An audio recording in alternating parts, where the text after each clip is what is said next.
So my name is Omar Abasad. It is 4 p.m., July 17, 2019. So I tweeted a bunch of tweets today about the ongoing targeting program that's going on in my building. And the efforts are ongoing to have me mentally committed and pulled out and drugged because this is the community agenda.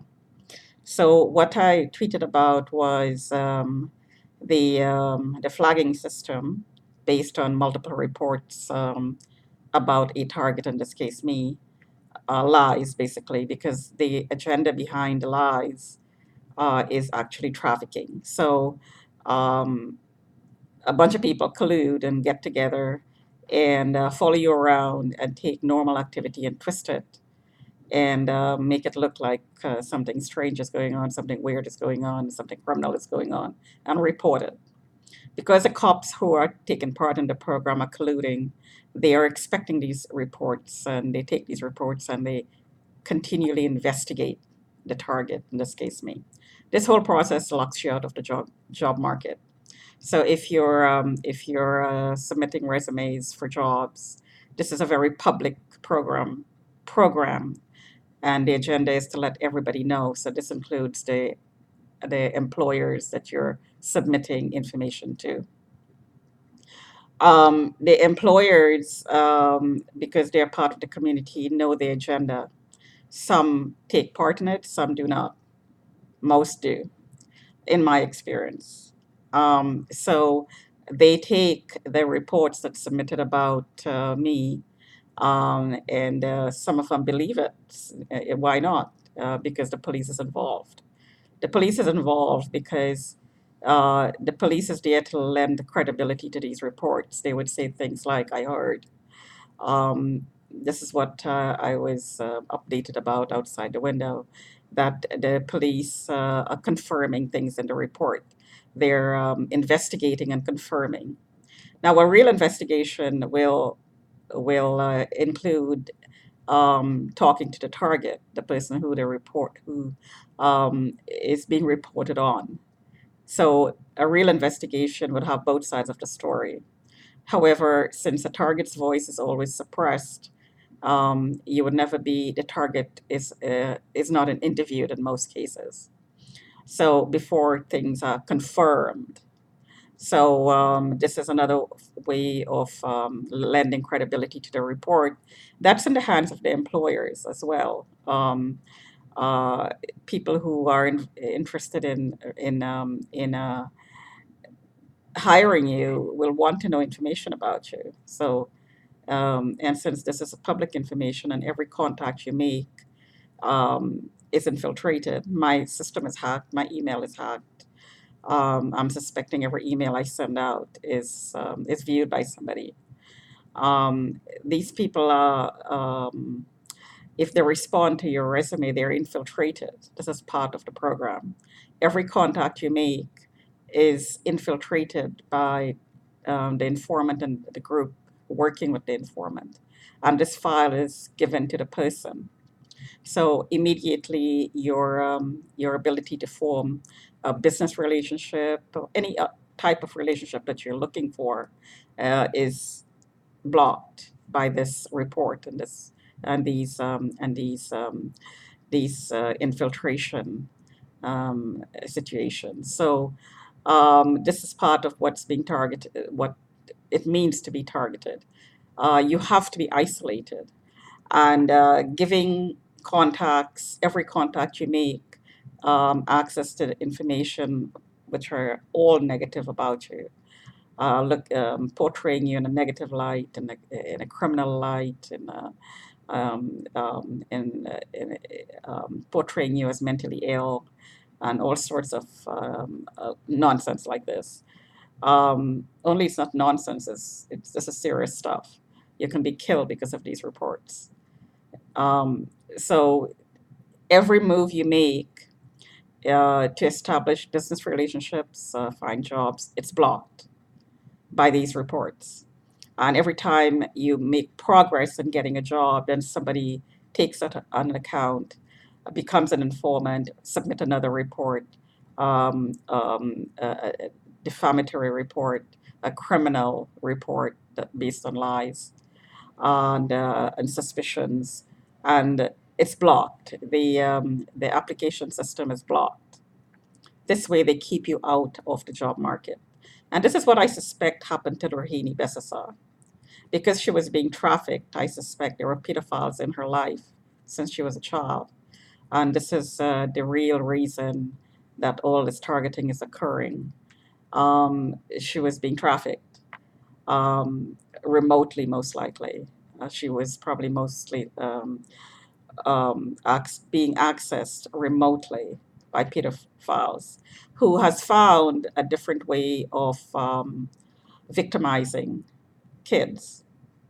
So normally pedophiles would walk the streets looking for children or target them in the school physically. Then it got to the point where you have webcams, like in countries like the Philippines, where young kids are recruited by their own parents for money to make money off the kids, to have them perform sexual acts and have people look at them through the net. Then that's progressed to haptic technology, laser technology, microwave technology, where the person who's accessing the victim, the child, is not only looking at them and telling the child what to do, but who are now accessing their bodies, accessing their genitals to stimulate them while they sleep. These are necrophiliacs as well, and they're manipulating the child's bodies remotely. So this is just an advanced way of practicing pedophilia. And because the technology being used are very sophisticated technology, in some cases satellites are being hacked, and signals are being used that are not talked about. Nobody's admitting that it's happening, mostly because I suspect that the pedophiles are in very high places and they can pay people off to get rid of victims, to shut them up, to just pay them off lots of money. Shut up, don't talk about it. We don't talk about this. Because most of the victims are poor people, vulnerable people. So they will take the money and shut up. And they're scared to talk about what's going on. So I'm not scared. Um, I'm suspecting, I came to this country going on 16 and a half, going on 17. And so I wasn't victimized this way when I was a child. So, Your attention, please. This is the building manager. We get all the cars that we packed in the garage, B1 and B2, please, for residents of 75 for tomorrow. It's all vehicles back in the underground. For the residents of 75, bring their cars out for tomorrow morning. Thank you. This will be repeated every hour. okay, sorry about that. So,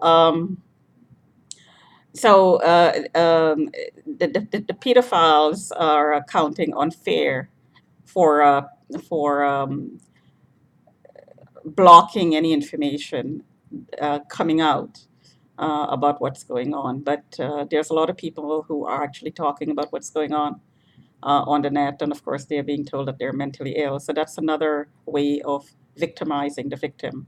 If you talk, then you're mentally ill. If you're mentally ill, you don't have no credibility. So this is just another way of covering up what's going on. So just there's a very easy way of investigating this. If you go back to somebody who's been victimized this way and go back into their lives, um, or his or her life, and find out who the contacts were, who the people in her life was, who were people who were especially friendly, and didn't seem to have any other reason to be friendly. Um, these could be very well could be people who were connected to people who are accessing the child remotely. Um, there's talk about military connections. There's talk about people who are extremely rich. There is talk about police connection, RCMP connection. Well, there are connections to all these groups, but I'm not. I'm suspecting that none of these groups are actually in power. They're not in complete control of the situation of the criminal. Let me rephrase that. When I say situation, I mean their criminal situation. No one group is in complete control. So you will have groups fighting against each other, and in this fighting, infighting, you will get information being leaked about what's going on.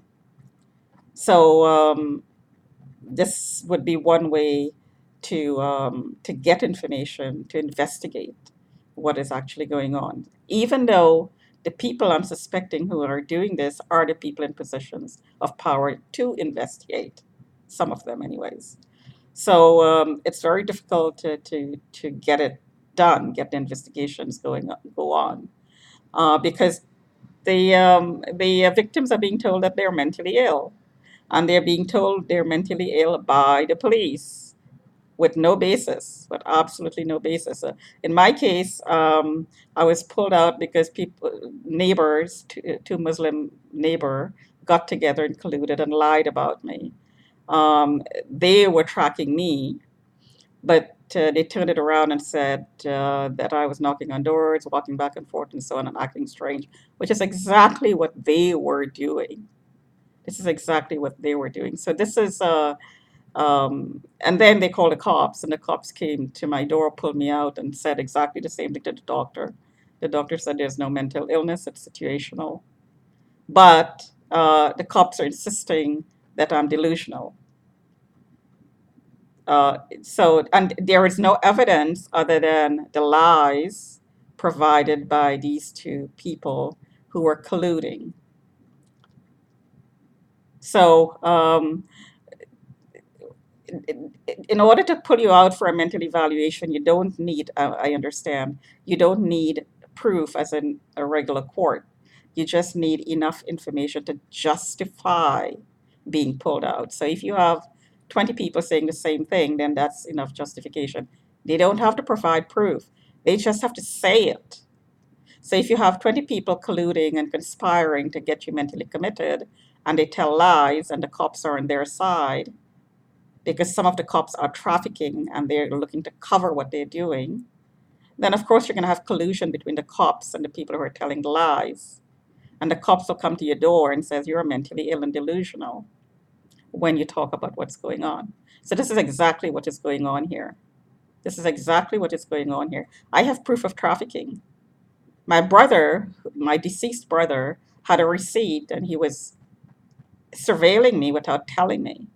And he was outsourcing that surveillance to people in the workplace who I was complaining about were harassing me sexually and stalking me. So that is trafficking, basically. And yet I was being told by the police that showed up at my door, the policemen who showed up at my door, that I'm delusional and paranoid. So this doesn't make sense. They're obviously covering it up because there's proof that and that they knew of when they told me this, and yet they're telling me they told me that I was delusional. So it is a cover up. It's very, very clear that it is a cover up in my case.